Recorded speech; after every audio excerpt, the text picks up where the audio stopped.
80% parce que je suis quand même un enfant, je suis né dans la génération ciné, rock et bande dessinée, quoi. Donc l'édition et la bande dessinée, c'est une vraie passion aussi, donc j'ai quand même besoin de faire des livres. Et puis 80% de mon temps, ça sera le développement du RCT, parce que c'était très frustrant pour moi de voir tout ce qu'il était possible de faire et de ne pas avoir le temps de le faire, et d'être jugé uniquement sur ce qu'on faisait, comme si on avait 100% de son temps consacré. Et moi qui suis un entrepreneur, bon, mais voilà, le fait de pouvoir développer mon esprit d'entreprise dans le RCT, aujourd'hui, c'est un vrai bonheur, quoi. C'est une vraie envie. 15 ans auparavant, on a des boîtes qui sont en pleine ascension. D'abord, la première chose à laquelle on pense, c'est pérenniser tout ça, quoi.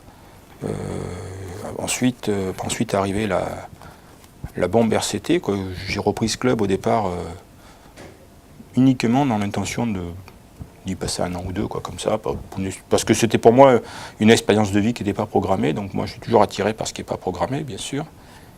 Et j'imaginais pas les similitudes entre les deux métiers déjà. Je veux dire, quand tu es éditeur, le but c'est de faire des livres et de donner un bon moment de vie aux gens, quoi.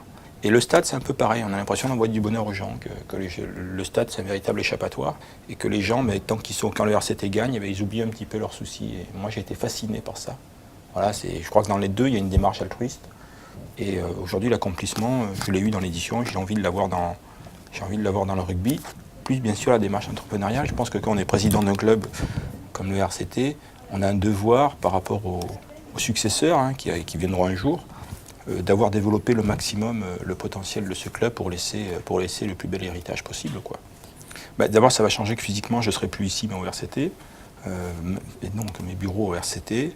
Et ça va changer que je vais mettre en place tout un tas de méthodes pour développer. Alors ça va être effectivement...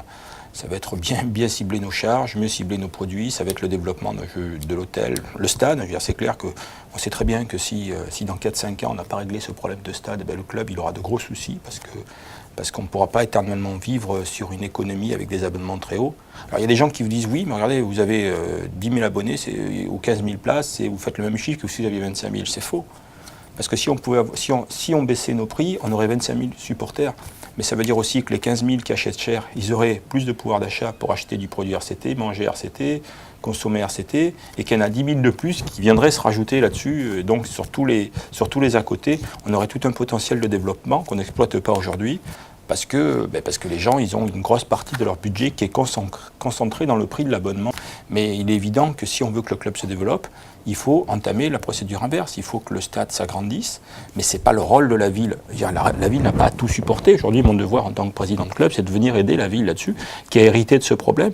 Moi, je comprends tout à fait qu'il n'y ait pas un stade de 50 000 à Toulon, parce qu'il n'y en avait pas besoin. Donc si Hubert Falco, en 2002, lorsqu'il prend la ville, il avait décidé de faire un stade de 50 000, on aurait crié au fou, quoi. Après, il y a d'autres aberrations. Je crois qu'il est important que ce club se structure et qu'il commence à avoir une véritable propriété immobilière, ce qu'il n'a pas. Je veux dire, ça fait peut-être 30 ans ou 20 ans ou 10 ans, je ne sais pas, mais que ce club paye des loyers incessants. Voilà, je veux dire, je crois que le RCT doit payer 600 000 € de loyer par an. Et moi, j'aurais bien aimé de retrouver un bien immobilier, quoi. C'est l'argent, dans une partie de l'argent public qui est dilapidé.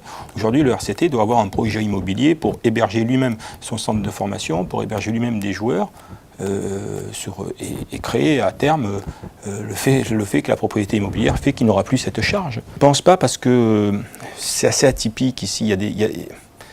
Le RCT appartient à la ville, quoi, avec le stade. Comme je dis souvent, moi je suis actionnaire majoritaire, ce qui est nouveau, hein. Il n'y a jamais eu de président qui était propriétaire de ce club, mais je suis un propriétaire illusoire, quoi. Le RCT, c'est la ville, c'est les Toulonnais, voilà, ça ne m'appartient pas, quoi. C'est une propriété qui n'a pas beaucoup de valeur, quoi. La propriété, ça veut dire c'est moi qui gère le présent et qui essaie d'anticiper l'avenir.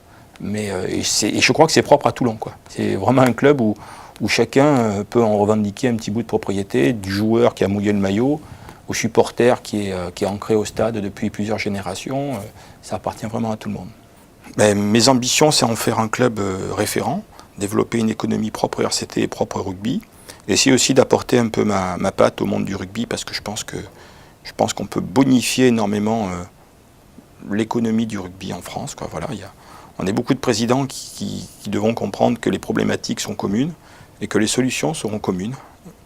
Et ensuite, si par hasard je pouvais, après avoir fait tout ça, rajouter une ligne ou deux sur le palmarès du club, ça serait bien. Bon, mais ça, mais ça passe aussi par un grand professionnalisme, de grandes structures, voilà, et une présence plus importante de ma part.